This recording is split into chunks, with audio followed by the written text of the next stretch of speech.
we talk about persecution where people are being killed for their faith, and also the blood will speak. The shed blood, the martyr's blood, is the seed of the church. So that's the Lord's way. Nothing can stop, no matter of how bad the persecution is and how bad the people are killing people for their faith. The church will, the growth of the church cannot be stopped, because the Lord has promised, I will build my church, and the gates of hell shall not prevail against it. So when the Lord, who is the creator and redeemer of our souls, and who is the bridegroom of the church, is building his church, who can act against, or who can kick against the pricks? Hey everyone, it's Steve here at the Living Enviado podcast, and today's episode is about what's going on in a place where a pastor about a month ago was forced to drink a bottle, or actually it was a glass. It was a glass from his church, from what I read up on yesterday, a cup from his church that had water and cow manure in it. And he was dragged through the streets barefoot. He was beaten with some rods. It was just, all this stuff was going on. And you may be wondering, is this actually a real story? Well, the interesting thing is even a lot of Indian news outlets were picking up this story and were mentioning it as a true event. In fact, I think I saw it first on New Delhi TV, which is a station I'm very familiar with traveling there in the past. And so it prompted this idea of trying to find someone that could help us understand what is going on in India, specifically with the church as a minority. And so in looking, my initial thought was try to find someone in India, but there's some security issues with that, and not everyone wants to get on camera. So I reached out to a friend of mine, not too far from me, who is from India, and he's agreed to join me today in the studio. So Pastor Suresh, thank you for coming here. Thank you, Steve. Good morning again, and thank you for having me here. Before we even started recording, I asked you how you pronounce your family name. It's Jonnalagadda. And so I just agreed I'm not going to try and do that. Yeah, I am Suresh Jonnalagadda. You say your students call you Mr. John. Yes. But I'm just going to call you Pastor Suresh. That's the easier way, right? I mean, it's a tongue twister and very difficult to pronounce. Yeah. So you're a pastor. Yes, sir. Of a American church, of what kind of church? It's the Church of the Lord Jesus Christ. I mean, I don't call it American or Indian because we have white Caucasian Americans also as members of our church. So it's a multi-ethnic, multi-racial, multinational, and multilingual church. Okay. But what's the name of the church? The name of the church is Indian Upstate Fellowship. And the Indianness only is, I look Indian. I'm no more an Indian. But I look Indian, and that's the reason why we had it like that. So you have the very cool mustache of, oh, thank you. Like it's like you typically might see in India. Thank you. I think my son would love it. Okay. So I don't know if you knew this. So just kind of, before we get into the topic, are you even familiar with how this podcast got started? No. So you know Stuart. Yeah. In your church, or somewhat part of your church? Yeah, he was part of our church. Also from India? Yes. Yeah, so it's actually his fault. Okay. Yeah, so I met with him. It's been not quite a year yet, but I met up with him to interview him for something. Mm-hmm. Had nothing to do with I didn't have an idea of doing a podcast. I thought about it in the past. But he said, hey, after we're done with the interview, can I present an idea to you? And of course, we listened. We actually met at the hotel downtown Greenville. Mm-hmm. And that's when he presented the idea of this podcast. And that just started the process of trying to figure out what it's going to be, what it's going to look like, what we're going to call it. So yeah, it actually all started with a conversation with Stuart. Oh, that's awesome. That's awesome. Good to hear that. Yeah. So, and he's actually one of our first episodes. We actually did one, I think he was probably our third or fourth episode that we did with him right here in this room. So now the reason for our conversation, there's a lot of stuff going on. I'm very familiar, at least as an American can be familiar with what's going on in South Asia. And for me, it's not just India. There's other countries I'm connected to and involved with, but there's a lot of stuff going on in India with the church. And I do want to get to some of the good stuff. I'm sure you've got some good stories of what God. I do want to get to that, so I don't want to act like this is all doom and gloom. But I also want to set the stage for the you could say praise reports or the good information that's out of there, to let people know like what Christians are facing and how they might be reacting, whether it's a good reaction or a bad reaction. With regards to like Indians' religious landscape, like what should people know first when they're trying to wrap their minds around what's going on in India? Well, as we know, the persecution is everywhere in the world, globally, because the Lord said, in this world you will have tribulation, but be of good cheer, I have overcome the world. So persecution is going on everywhere, but more so in India, because of the fact that for the last 10 years or more, or 10 years or more, there is a fundamental government that is in place, and a Hindu fanatic government. So that's the backdrop where it all started. I mean, 10, 15 years back, persecution was there, but not so rampant. And now it is being spread with the length and breadth of the country, from north to south, from east to west. Most of the states are being declared as they have come into force as an anti-conversion bill, and so that is the place where we are in. It's not that, as Steve pointed out, there are good number of conversions happening, and people are coming to the Lord and to a saving faith of the Lord and Savior Jesus Christ. But at the same time, people are there bent on persecuting the genuine believers who are spreading the gospel. So that's the place we are right now. It used to be in the northern part of the country, but now it has spread to even the south. I come from a state called Andhra Pradesh, and even in Andhra Pradesh, there are umpteen events where pastors are persecuted, they are beaten black and blue, and the Bibles were torn, and the churches were burnt. There are umpteen events we can quote on. But isn't there in the Constitution, I constantly hear from Indian Christians in India that we have religious freedom, and they tend to like almost double down on this is our right. But on the flip side, you have what you're describing as definitely increased persecution, because it is increasing for sure. Mm-hmm. And specifically with this pastor in Odisha, did I pronounce it right? Yeah. Odisha. Odisha. It was when I looked up, I get that not all Hindus are doing this. That would be like saying all Muslims are terrorizing people. They're not. Mm-hmm.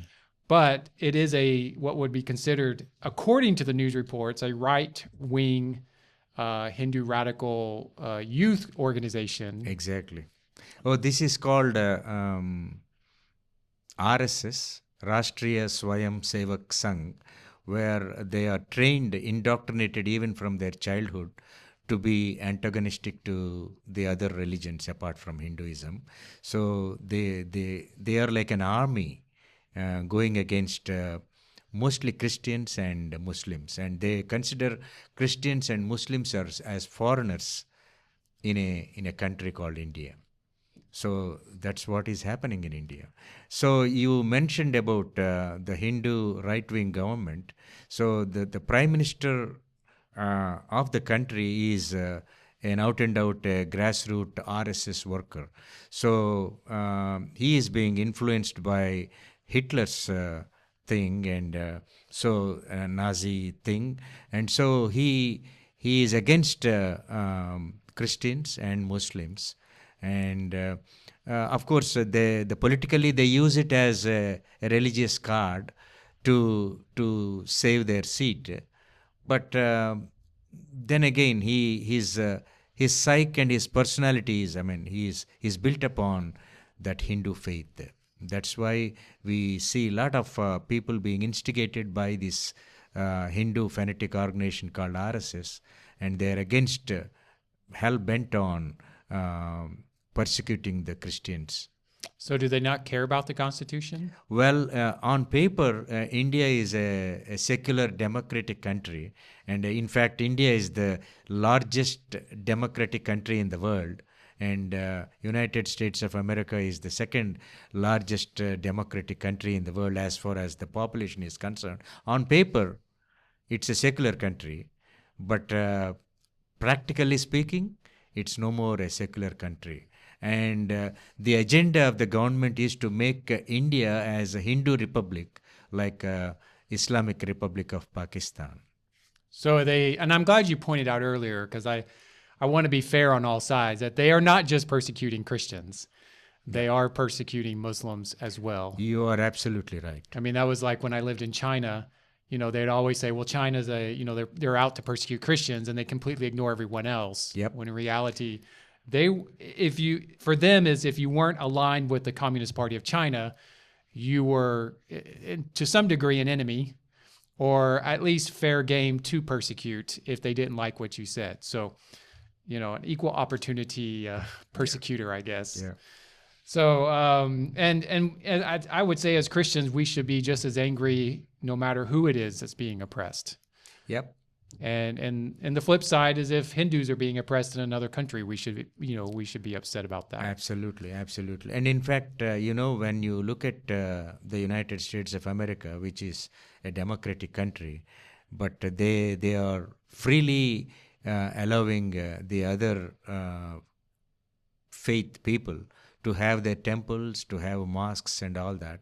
But that's not the case in India. So what about these anti-conversion laws? I mean, that seems to go against...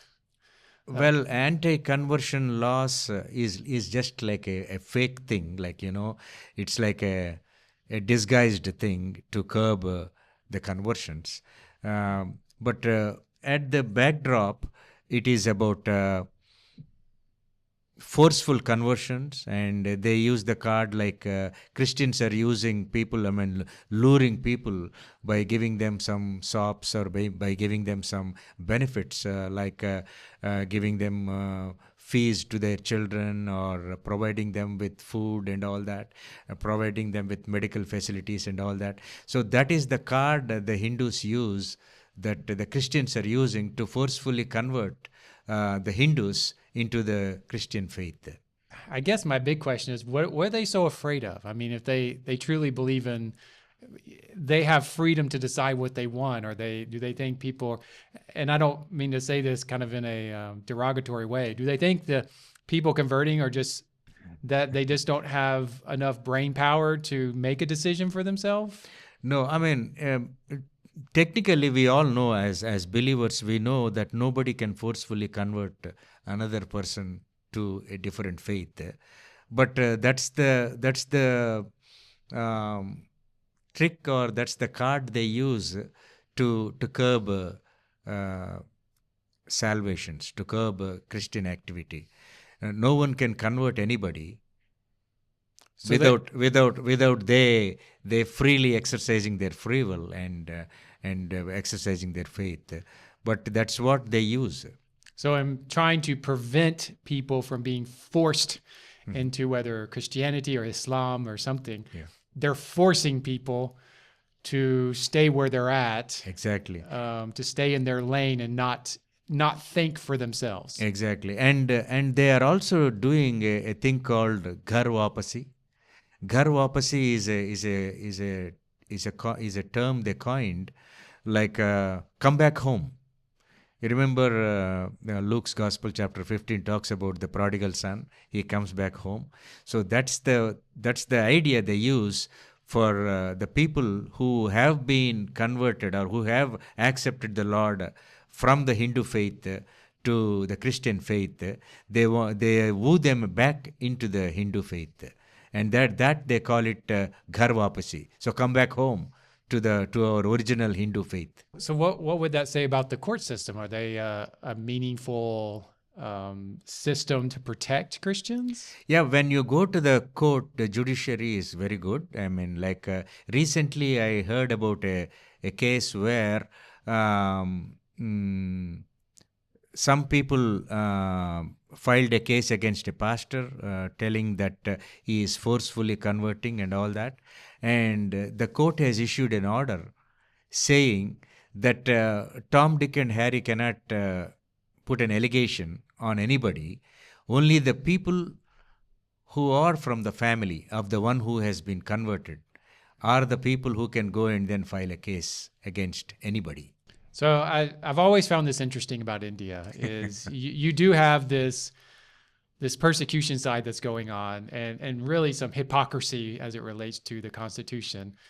On the flip side, even in the government, you have people, whether it be the court system or parliament or wherever, where they're very vocal in trying to defend the rights of even minorities and even of people who are not part of their personal religious background. You've got all this kind of drama Yes. going on in India. Yes. So is persecution more like in places where people have less opportunities to defend themselves versus, let's say, like New Delhi?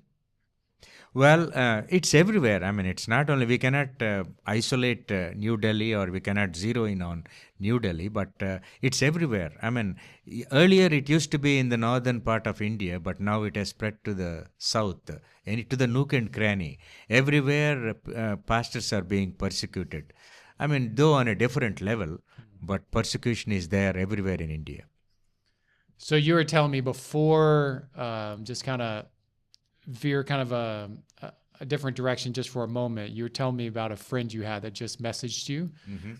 Like what's going on? He sent you a video. What's going on with him? Well, this is a guy by name Madhukar Kuchipudi, whom we discipled back in Guntur from the state of Andhra Pradesh, and he belongs to a town called Guntur. But he moved to Chapra, Bihar about 10 or more years back with his family, with his wife and 2 children. And he has planted churches in Chapra, Bihar. And one fine day he was trying to celebrate his daughter's birthday. And there was the cake and all that. Then the church members gathered there. And a mob hooligans, they attacked him, and they bet him black and blue and threw the cake away, and they threatened him, if you are continuing this ceremony, you will be killed. And so they threatened him, and they went back, and they even threatened the owner of the house where he is lodging and where he is conducting the church. And they threatened him and bet him and went back. And that's the type of persecution Madhukar has gone through. And even later, recently, about a couple of years back, he wanted to have a church, and he acquired a site, a land, and he was trying to put up a structure with iron and all that. He has gathered the equipment, but the whole village came against him and stopped him and threatened him, and they even told him that they will kill his whole family. So he was advised by the police authorities to vacate the town and leave to his hometown. So for a few months he was not there. He went back to his hometown, but now he is back in Bihar. But he is now staying in Patna, Bihar, the capital, and trying to minister to the people in Chapra, Bihar. You mentioned the police, because that was going to be one of my other questions. Like, what are the police doing anything sufficient to protect people like this pastor? You know, because the government is a Hindu government, as I initially pointed out. The police or judiciary, even for that instant, is a hand-in-glove operation with that Hindu fanatic government. So it looks like as if the police is coming to the rescue, But definitely there are many umpteen events where even the cases have been gone on to the deaf ears of the police. The police they do not come and then intervene and interfere and then stop the hooliganism or stop the attacks immediately, but they look like as if they are doing something. Are they concerned if they defend the person being attacked that somehow they're going to, I guess, get retribution toward themselves? Well, they are actually advised not to defend the people who are persecuted. On paper, it will not be there, but that's what going on. That's what is going on. Just as you're talking, and as I think about my own country here in the U.S., really our country now, and our relationship with India, why should we be so close as American country with a fanatical government like that?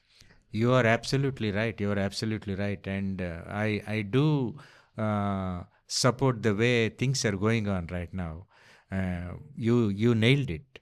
I mean, America, even United States of America, being a democratic country, they are so nice and so accepting and so accommodating and allowing the people of other faiths to freely and liberally express their faith. Well, I'm glad you've had an experience. I know not everyone has had the same experience, but Yeah. I'm glad you've had that experience, because I know up here in the upstate, I know we've got several Hindu temples and. Well, even in Spartanburg there is a Hindu temple, and in Greenville there is a Vedic center and a Hindu temple, and so I mean I'm amazed at how U.S. is allowing the people of other faiths to express their religion freely and express their faith so freely. That's actually a Christian attitude and a very great thing that to be commended of. So I have a curiosity question. Just it's not even written anywhere in my notes, but Sure. as you were saying that. Sure. So the upstate of South Carolina is not a huge place. We're not talking about the size of New York City or even, let's say, Dallas or Miami or anything like that. But yet there is a growing number within, like the Indian population here is growing, seemingly quickly. Absolutely. Like, I guess I'm always curious because when I think about, there's a huge, obviously, Slavic population in the upstate, and it's growing it was here before I came here. It's growing faster since I've gotten here. And I've always been intrigued by why would, Slavic speakers, Russian speakers come here? So why would Indians or South Asians come here? Well, Steve, I mean, it's not about the people trying to come here. I believe the Lord is moving people. The Lord is moving people from one continent to the other continent, and He moves because Acts of the Apostles chapter 17 speaks about that. He will set the boundaries and He will set your address. So God is moving people, and God has a purpose. I mean, when you're talking about the upstate, you mention about any country, it is here. And the Lord is bringing people to our doorsteps so that we can give them the taste of love, the Lord's love, and reach them with the gospel. Okay, that leads to another question I haven't thought about or haven't written down. And we're going to get back to India because there's some things I still want to ask about India. Sure. But just in context of the conversation about just in the United States. So my observation as an American watching American churches is we're very quick to go to places like India or China or wherever. But when they come to our neighborhoods and to our communities, it doesn't translate in the same direction.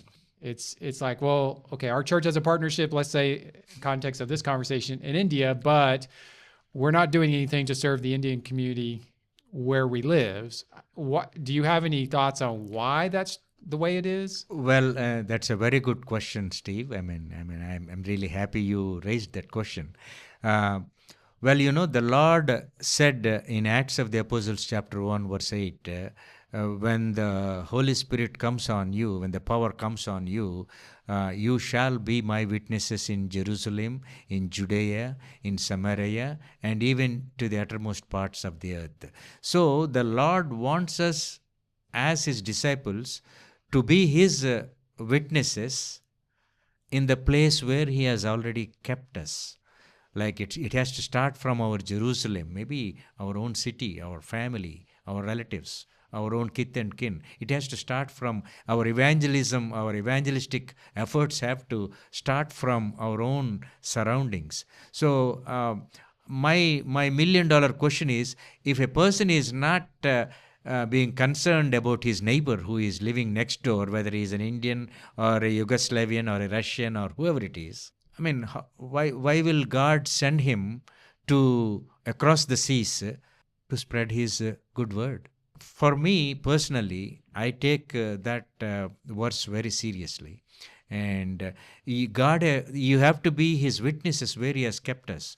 And once you really, I mean, I can share my personal example, because as me and my family have been actively involved in the ministry back in India, in our hometown and in the villages across, God took me to different states of India. And not only he took me to different states, but one fine day he brought me to Greenville, South Carolina, from Guntur to Greenville, and for a purpose. I was actively involved in evangelism and discipleship back in India, and God saw to it, and then God moved me from my hometown, from my home church, to Greenville, and he used me as a tool to plant a church in Greenville. And I believe that that's the only way God uses people. So let's go back to India. Sure. When it comes to the persecution of Christians, are they targeting certain people, like just pastors and ministers, or are they targeting every Christian? Well, according to my knowledge, whoever is trying to evangelize, usually the method of evangelism in India is a little different than what we do in US. There is something called as an open air preaching.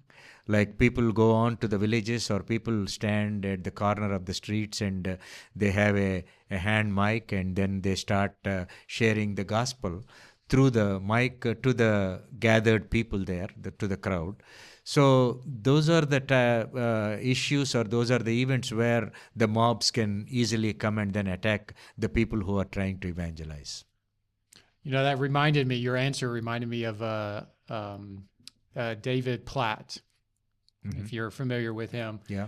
He made a comment about persecution of, people who are persecuted are not persecuted because you're a Christian. They're persecuted because you're actually doing something. It's one of those things it's like our mantra in China. If you're going to get kicked out for something that counts. If you're going to get arrested, make it count. Yeah. Kind of thing. And so people would always say, so is China going to kick you out for holding a Bible? No, they're not going to kick you out for having a Bible, or for going to a church, or for anything, like even as a foreigner. But they would kick you out if you're, in some cases, sharing the gospel. There was one instance where I was actually in a Muslim community sharing the gospel with a mother and a son. Mm-hmm. And I looked over, and they looked, and I looked over to my left, and I see two police officers standing there watching me. And my heart just felt like it sunk. Skipped a beat. And then I went back to what, I kept hearing. If you're going to get in trouble, make it count. So I just turned straight back to them, kept talking with my Bible open. Yeah. And just continued talking. And then when I was done, I looked over and they were gone. Yeah. So it wasn't like they were going to, take everyone and drag them away or anything like that. But you just never knew what was going to happen. And so I always says, hey, if you're going to get in trouble, make it count. So what about foreign missionaries? Because that's definitely what I know a lot about. And I do know there's been a lot of foreign missionaries. And I guess the best way to say it, we use the term kicked out, okay, or expelled. But in reality, it's always done in different ways. It's not, they're not dragging you to the airport and kind of kicking you in the behind and telling you to leave. But they'll either not renew visas, or revoke your visa, or revoke your business, or if you have a business or, something. And there's an increased number of foreign missionaries finding themselves at the exit door of India and unable to go back. And a lot of them end up in surrounding countries, ultimately end up going somewhere else. I mean, why is that going on? Well, that's a very good question. I mean, earlier, to my knowledge, about 15 years back, this was not happening. Missionaries from US were freely coming to India, going to the villages, going to the towns, and they were doing evangelism openly about 15 or more years back. But after the Hindu fanatic government has come into place, it is becoming very, very, very, very difficult for a white man, if I can say that, for a white American to get a visa to India. Earlier, they were even going an evangelist, but now, after the Hindu fanatic government has stepped into place, people are coming to India as like a business or a visit visa, but over a period of time, they are trying to watch them very carefully, what they are trying to do, because they are always suspicious about evangelism going on in the secretly. So that's the reason why the government is very, very, very, very keen, and they are having a hawk eye now to see what's going on. And I have a couple of missionary friends who have gone to India not as evangelists but on a business trip, and they found out that they were suspicious about their moves, and then they were denied the visa and they were sent back. And they were just on business. Yeah, even on business, because that's how things are right now. I mean, I've known of people not getting a visa, applications being denied. People have been turned away at the border, things like that. But I didn't know. In China, it was always this mentality of, I guess, what we were told, kind of just in the general missionary community, is you were just automatically suspected of being CIA in China as a foreigner, as an American, until you proved otherwise. That's right. So, well, it was either CIA or missionary. Those were the two things. You were one or the other until you proved otherwise. Yeah. And of course, we were always watching. I mean, everybody knows China has a very robust surveillance. As someone who used to be in the security field, it actually fascinates me. Yeah. I mean, I know people are intimidated by it. I'm fascinated by it, to be honest. And I know they're selling their technology into other countries like India, Right. and even places like Pakistan and Nepal. So should Americans, especially people who look like me, or Brits or Australians, I mean, should we even consider going to a place like India to serve? Well, that's a difficult question to answer, Steve, because there were some people, Indian missionaries, if we can call them so, who say that you white people, you don't need to come to India to evangelize. We will do it here by ourselves, and you give the money, we will do it here. But I have a difficulty in that situation. I mean, in that predicament. Who are we? I mean, we cannot be in the place of God to decide who should go where and who should go to which country. God is in the business of moving people from A to B. So I personally feel that as long as the Lord tarries, the Lord comes, as long as we are still in this predicament where we are still waiting for our Lord's return, I personally believe that we need to keep doing what God wants us to do. I don't say that the white people should not come to India. Who am I to say that? God is in the business of moving white people to India, white Americans to India to evangelize. And for that matter, I have come to US as a missionary, from India to US as a missionary. A brown guy, an Indian guy, come to Greenville, and the Lord planted a church through me. So that's my view. That's my view on that. So I guess let me ask you another question this way. So what about a short-term team? I mean, in reality, I mean, there's been instances where I think it was maybe 2 years ago, or it could have been 3 years ago, where an American pastor went and was detained at the airport immediately upon arrival, and he ended up being stuck there for I think 9 months. Wow. And they took away his passport. Now, granted, he walked in with like I think more than $10,000 in cash, and he didn't declare it Okay. officially. Luckily, he survived. Yeah. And and his claim was, I've been doing this for a long time. Why am I being stopped now? I mean, should a church in the U.S. risk having their people detained like that? Um, well, that's again a difficult question, but we have to take it from the biblical viewpoint. Just because our life is on threat, we cannot stop doing what God wants us to do. I know our life is on threat because the Lord said, whoever is wanting to save his life will lose it, but whoever will lose it for my sake will save it. That's the Lord's word in the Bible. The Lord protects those who are evangelizing, and the Lord protects his own people. But sometimes the Lord allows people to be martyred. Out of the 12 apostles, 11 of them were martyred. The Lord allows people to be martyred for his gospel's sake, and the Lord sometimes protect his people for the sake of the gospel. So we got to take both the sides. So we need to try. We need to try and then knock the doors and then see what the Lord is doing through our lives. So in light of, you said earlier about there's some Indian leaders, Christian leaders who just want Americans to send their cash. And I do know of one who's like that. Not a big fan of him or their ministry, but apart from that, should American churches partner with Indian churches, and should they get involved financially? Absolutely. Let me make this very clear. We all know when we say American church or Indian church, but for me, that sounds a little odd. The church is the church. The church is the Lord's, and he is the one who shed his precious blood for his bride, his church, and the universal church.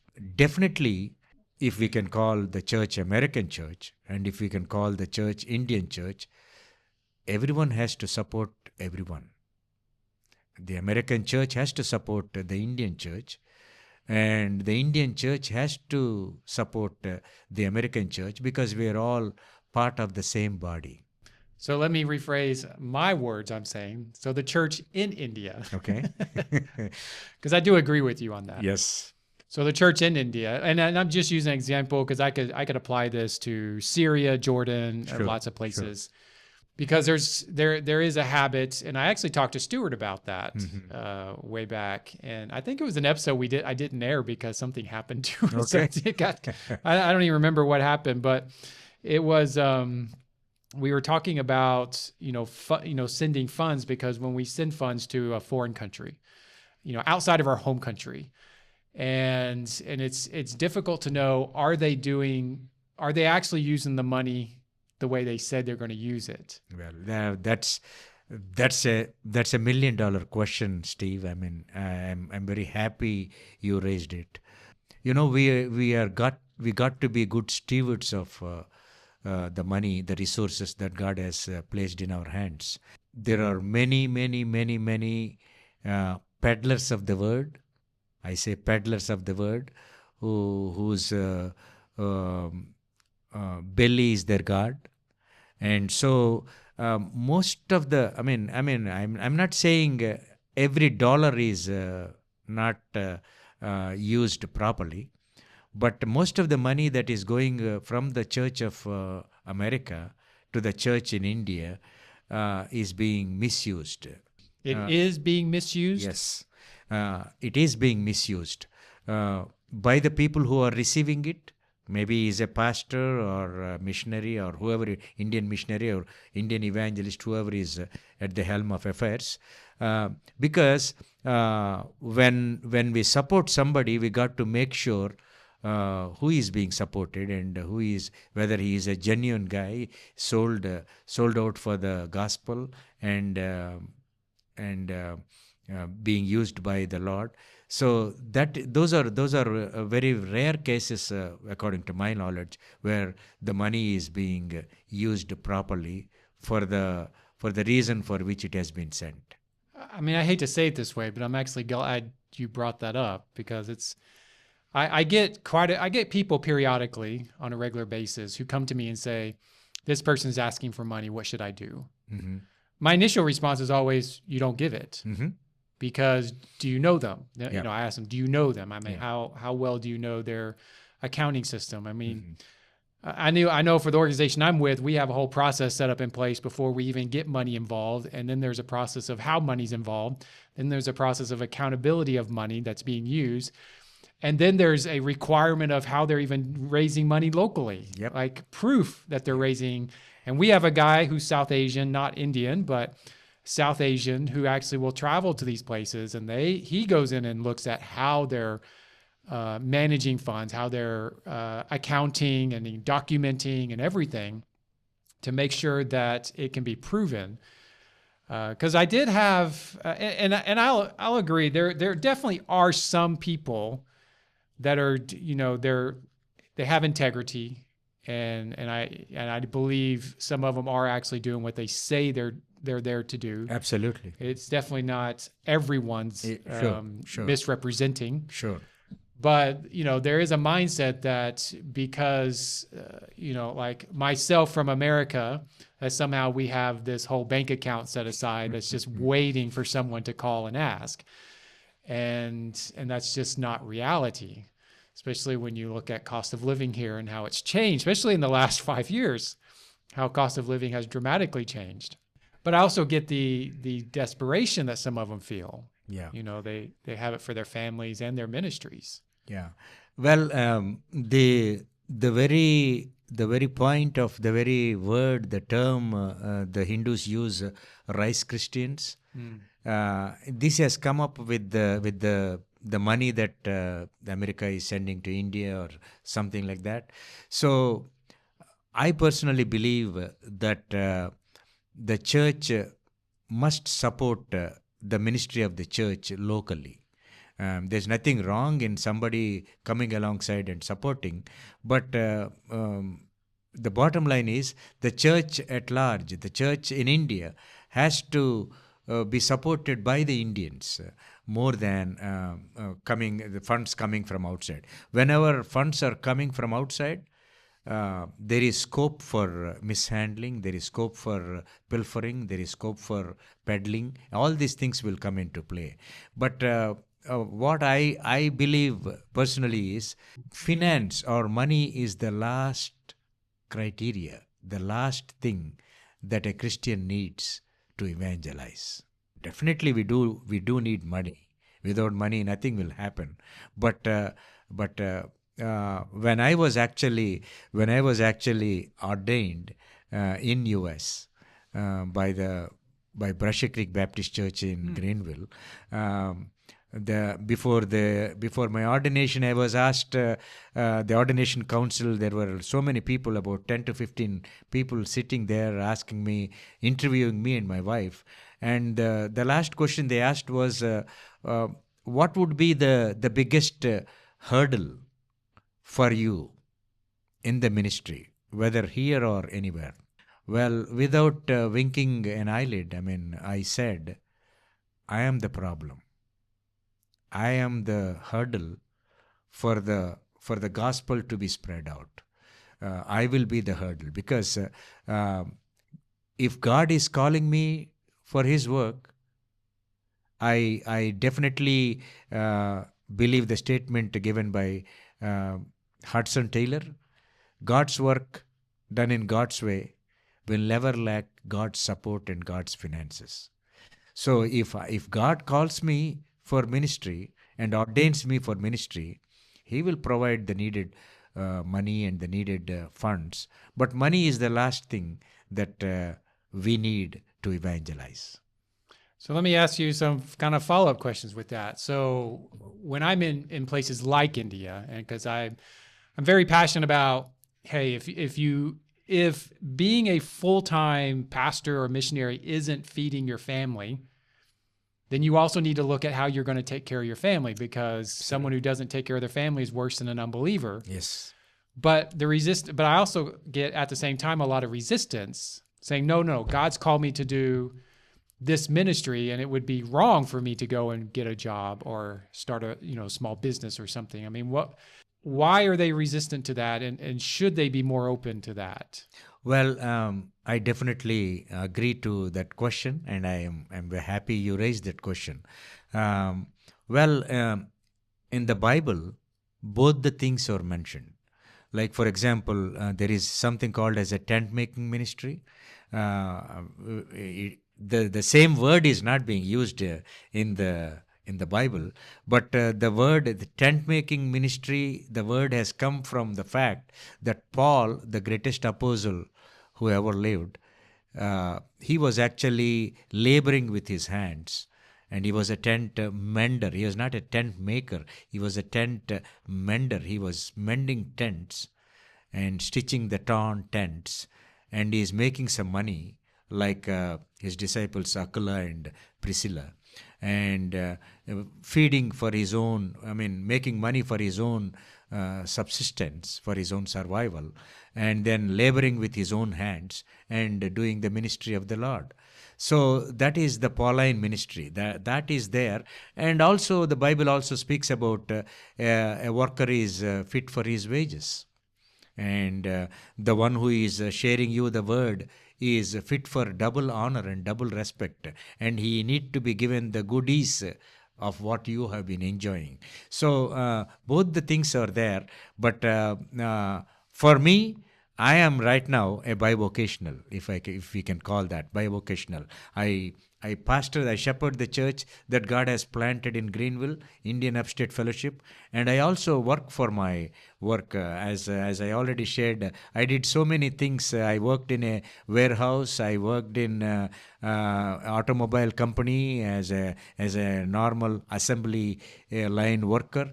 I really plied the cars, Uber and Lyft and all that. And right now I am working at a school as a special ed aide to feed my family, to pay the bills and all that. So I am a bivocational. I hope many people would take that, just example of what you're doing and apply it to their lives, because even for me, it's, I guess even in the U.S., we struggle with that as well. Exactly. Maybe not as much. There's bivocational is more common here, mm-hmm. but I wouldn't say it's the majority of people doing vocational ministry. But even I did UPS driving last Christmas. Wow, good. We had some extenuating circumstances last year with medical bills that were just sudden and very, very expensive. And so funny thing is on day 2 of working for UPS, just for the Christmas time, someone came up and paid off our medical bills. Wow, that's great. Just in full. And it was like, and then they asked me, so are you going to quit your job? I was like, no, because I've already committed to it. And I'm actually glad I did it. Yeah. It was a nice, it was a kind of a debrief for me, mm-hmm. kind of to get away from my normal day to day, and just, it was relaxing. As odd as it sounds, when I'm trying not to get bit by dogs when I'm delivering a package, because that was real. And then I had some guy who said, well, I thought I was going to have to shoot another trespasser. And I'm thinking, another? I'm like, oh, and that was day 1. It's like, what kind of job did I get myself into? Yeah. But it was still a very good experience. And honestly, I would do it again. Sure. And it actually came at a good time, because even though we didn't have to pay medical bills, we ended up having to do some other things I wasn't expecting. And well, to add to your answer or to your question, Steve, bivocational. I love bivocationals because whenever you are a bivocational, you are working for your life and to feed your family and all that. brings a sort of authenticity to you, to your ministry. That people who look at you will think, oh, he's not being supported by the church. I mean, there's nothing wrong in the church supporting the pastor, but he is not bent on getting free money. So he is out and out sold out for the Lord. He's working the Lord's ministry and evangelizing and discipling people. But he is also working with his own hands, and that is what Paul has established in all the epistles that he has written.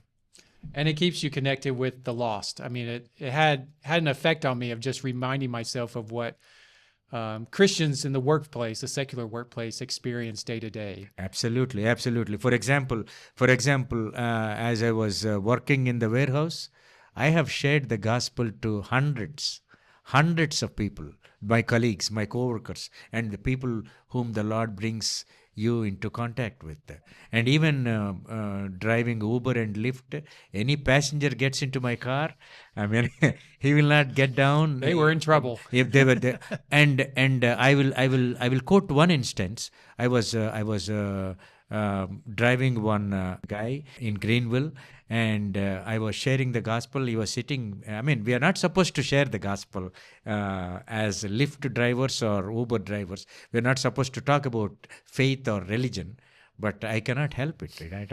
So the Lord burdens me, and then it comes out. And so I start conversing with people, and I started sharing the gospel to this guy, and his destination has come. He was listening, and then he was wild, and he was not happy me sharing the gospel to him. And then he said, stop the car. And then he asked me to turn around, and then I just turned around, and he pulled out his gun, revolver, and he's showing me his gun, and if I speak more, he's gonna shoot me. And then he put the gun on his lap. Then I was a little scared at the time. He may pull the trigger, but he didn't do that by the grace of God. And his destination has come, and he just stepped out. And those are certain occasions where you face even persecution in US. I know we're talking about India, but I'm actually glad you brought that up, because I just did an episode, recorded one 2 days ago, with a guy who came out of the Coptic Orthodox Church, I think is how you call it. Mm-hmm. And he was talking about how he's being persecuted for talking about it. Yes. And right here in the United States, most people think it's just this liberal, woke agenda people who are just persecuting Christians, when in reality, it's not necessarily that. Yeah, I can share one more example if you allow me to do that. Go ahead. Yeah. So and then we'll go back to India. Okay. I was actually working before. Right now, I am working in Jailman Academy. But before that, I was working in Malden Middle School, dealing with the special ed children. And in my class, there are about 20 children, and there is a guy who is, I think, raised up in the Christian nurture at his home, maybe by Christian parents. And he used to come to me daily and ask me, Mr. John, because that's what they call me at the school, Mr. John, can you pray for me? And then he asked me the question, Mr. John, have you prayed for our teacher? Miss so-and-so, have you prayed for that student? Have you prayed for this student? And I used to say, yes, I did pray for them. And then finally he will say, Mr. John, can you pray for me? Then I'll take him to a corner, and I used to pray for him. And one day the teacher saw me do that, and I think she has reported it to the principal. And the next day when I went to the school, the principal called me, and then and she was asking, Mr. John, have you gone through the videos? And even in US, you're not supposed to talk about faith or religion in the schools. This is about 3 years back, even before our new president has come into place. So I said, yes, I have gone through all the videos. And then she said, have you gone through the religious video, the video on the religion? Yes, ma'am, I did go through that video. And then she said, and then I thought where she is coming from. I thought that her next question would be, then why are you praying with with the guy? Then I shared my story. I mean, the guy was asking me and asking me to pray, and I didn't pray aloud. I just took him to a corner and I was praying with him between both of us to the Lord. And I told her that, and then I was amazed by the statement. She told me, you have to pray in your mind, not out. I didn't understand how that works. How can I pray in mind with another person? So that is another episode I have gone through, and another episode I have gone through is I shared the word to a guy, and then I gave him the Bible, and I purposefully kept the Bible on the tea table, and I came back, and the next day he came back with the Bible, and he shoved the Bible on my face, and then said, "You keep it for yourself. I don't need this." Well, there are cases of persecution, how people reject you by sharing the gospel, even in the United States of America. And even in the Bible Belt of the United Absolutely, States. absolutely. In Greenville. You know, there's a pastor here in the upstate who, I don't know, 10 years ago said South Carolina is the belt buckle of the Bible Belt, Yeah, buckle of the Bible belt, yes. but the pants have fallen down. You have made it very right. So let me ask you, look, I want to ask this question. I have two more questions really. So India. So the history of Christianity in India really goes back to the beginning of Christianity. Absolutely. And I don't know if there's an answer to this question or if you've ever thought about this question or not. But, you know, when you look at places like China, there's been major disruptions of faith and Christianity throughout history. I mean, even most recently, the Cultural Revolution, you know, back in the, 1970s, where it was just a serious disruption of Christianity. Most people thought now the church didn't die. In fact, it was still growing, not very fast, but it was still there. They were still operating, but everyone thought it was dead. But it was still a disruption, a very serious disruption. But my understanding, unless I'm inaccurate, I mean, I've heard this from other people. It's not like I've gone deep diving into research, that there's never been a serious disruption of Christianity in India in 2,000 years. Yeah. But we're still at, according to the Christians I know, less than 1% Christian. Well, yeah, you have nailed it. I mean, yeah. Why? I mean, my $1 million question is, why should the government or the Indians be so fearful about the spreading of Christian faith? Because earlier, the percentage of Christians in India was around between 2 and 3%. And but now it has plummeted down.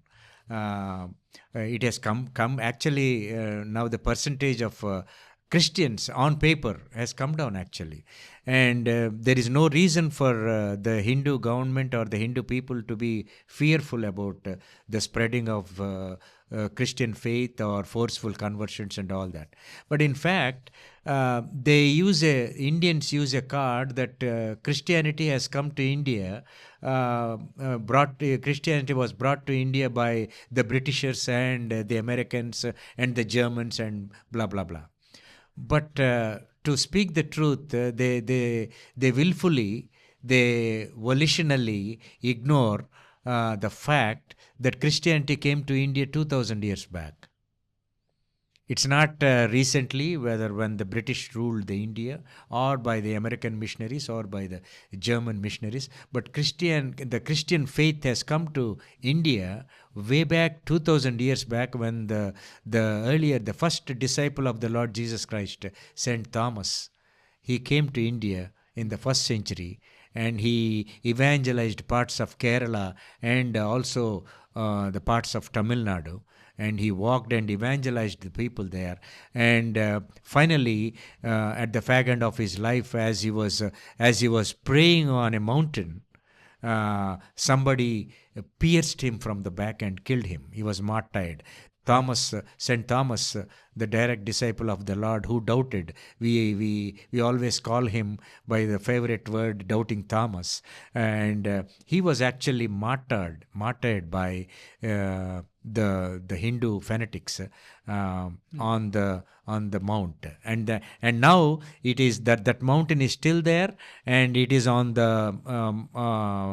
Mount Road, and the mountain is called Saint Thomas Mount. And what state is that in? It's in Tamil Nadu, Ah, Chennai. okay. Chennai. Okay. I've actually never been to South India. Okay. But you describing the food earlier, I don't know that I would survive in South India. Yeah. I barely survive in the north. Okay, just kind of bringing this to a close. Like, okay, we've talked about the persecution. We've talked about some of the, I hate to use the word dark side of what's going on, but there's obviously some good stuff going on. Sure. And so what is, despite, everything we've already discussed, what is like some of the God stuff that's going on in terms of, like, when I say that, like the good stuff, like, you did mention earlier that people are coming to faith, which is true. And in fact, not in India, but in I won't identify it specifically, but in a nearby country, in a Hindu community, where there was no church. I actually have a colleague who actually went in and started sharing the gospel, and they baptized 25 people in that Hindu community and started a church for Hindu background believers. And so so there clearly is some great stuff going on. So very good question, Steve. The church is growing. I said the percentage of Christians in India has come down. It's on the paper, and many of the believers who have really accepted the Lord have become real genuine Christians, but according to the certificates or on the paper, in the records, they and the column religion, they will have it Hindu, because they come from the uttermost strata of the society. That's how it is calculated, but people are coming to the faith in numbers. I mean, the church, the home church I come from back in India, from Guntur, it is called Zion Prayer Fellowship, and we have about 19 to 20 daughter churches in and around Guntur, a 1 hour drive from Guntur, our hometown, and in the villages, the gospel is being spread, and many are coming to the faith, and many are accepting Jesus as their personal savior, and they are being discipled, and they are being baptized in hundreds and even in thousands. being led by Indian pastors. Yeah, absolutely. Are they seeing Muslims come to Christ? Most of the Muslims also have come to Christ. I mean, I have a couple of Muslim friends here who have come to Christ, who are living in Florence and in Colombia and even in Greenville. Definitely, yeah, even Muslims are coming to Christ. I think in a conversation like this, I'm of the mindset, I know not everyone is, and it creates a little bit of conflict sometimes. Mm-hmm. But I like to know the good and the bad. Sure. Because yeah, there is bad, but I can also point out all the bad in the church in America. I mean, I could create a laundry list of stuff. Yeah. But there's still good stuff going on in the church in America as well. Yeah. And so on one end, when you see this persecution going on, and then you hear the stories that, people are still coming to Christ. It's that was the same thing in China. Yeah. I mean, despite the persecution, God was still moving. Sure. I mean, and granted, it was kind of it was a unique time in history, I would say, during the like the 90s and early 2000s, when they said there was an average of 30,000 plus people coming to Christ every day in China. Mm-hmm. Despite the persecution that's there. And even today, I mean, the persecution is different. Sure. In China. It's not the same as it was 30 years ago. Mm-hmm. And in fact, there's a very notable pastor in China that's in jail right now. Yeah. And Pastor Ezra, as they call him in English. I've met him once, and just a harmless guy. But his statement after being in jail for like 2 weeks was, well, clearly God's doing something. Mm-hmm. He's at work in something. Yeah. Yeah, that's a great way of putting it, Steve. I mean, uh, I always love to talk about the bad and the good also. We talk about persecution where people are being killed for their faith, and also the blood will speak. The shed blood, the martyr's blood, is the seed of the church. So the Lord, that's the Lord's way, and nothing can stop, no matter of how bad the persecution is and how bad the people are killing people for their faith. The church will the growth of the church cannot be stopped, because the Lord has promised, I will build my church, and the gates of hell shall not prevail against it. So when the Lord, who is the creator and redeemer of our souls, and who is the bridegroom of the church, is building his church, who can act against, or who can kick against the pricks? On that note, I love that, to be honest. And on that note, I'm just going to say, for especially my American followers, our listeners, I want you to just take what he said at the end and wrap your mind and heart around it, because I fear that, not fear is probably not really, I'm concerned. That's probably a better word. I'm concerned that in the U.S., we're so concerned about freedom and comfort and simplicity that we forget that comfort doesn't spread the gospel. And just because we are, and no one likes to be uncomfortable. I sure don't like to be uncomfortable. I sure don't like persecution. But the reality is God uses it to spread the gospel. And honestly, that's how the church initially spread. When he told them to, go into all the world, and they didn't do it initially. Yeah. How did he force them to do it? He kind of forced their hand and caused persecution, and it caused the disciples to spread all over the place, and he sent Thomas to India and the other disciples elsewhere. I mean, that's how God does it. I do believe he intentionally brings it to us when he needs to do it. Absolutely, absolutely. And I think my word for it is, God is not interested, or God is not in the business of looking at our comfort, but he is in the business of building us up into the stature and likeness of his Son. And if his Son had to go through a lot of suffering, you and I are bound to go through suffering. And if the Son has learned obedience through suffering, and how much more you and I should learn obedience through the suffering and through persecution. And the Lord is interested in our character. He's not interested in our comfort. And he is molding us and making us into the image and likeness of his Son. And there is no other way that he can do apart from allowing us to go through persecution and suffering. On that note, we don't like to hear that, but it's true. I'll say it's true, but I also know how we're feeling about that at the same time. Yeah. So anyways, thank you, Pastor Suresh, for joining me today. Thank you, Steve. For being part of this conversation. And for everyone listening, if you've made it this far, I appreciate it. And I would just encourage you to share it with 5 of your friends. Share it with your church. I think this is things that Pastor Suresh talked about are things we need to hear. It's not necessarily things we want to hear, but it's definitely things we need to hear, and we need to take it seriously. And while we're also praying for the church in places like India and similar places where they're being persecuted and harassed. And so thank you again for watching. Don't forget to subscribe on whatever platform you're on. Comment, especially if you're on YouTube, because we like to engage with you on that. Let us know what you think, whether you like it or whether you disagree with it, or you just want to troll us. Be my guest to do any of it. And but either way, thank you for watching, thank you for listening, and until next time, just like we discussed with some of these pastors that are in India and what they're facing, get out there and be like them. Be bold, be courageous, and go ahead and live Enviado.